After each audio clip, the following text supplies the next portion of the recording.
իմ տեսակետը չի փոխվել, ես կարծում եմ, որ եկեղեցին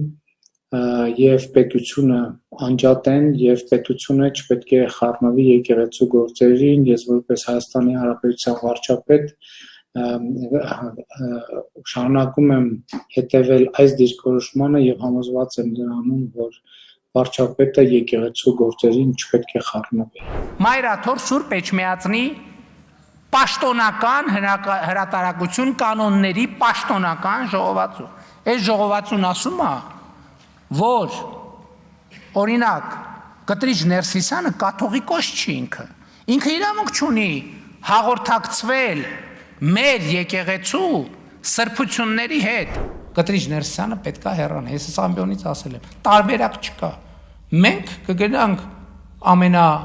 ամենաանցնցում ճանապարհով, բայց պետք է գնա, տարբերակ չունի, պետք է գնա։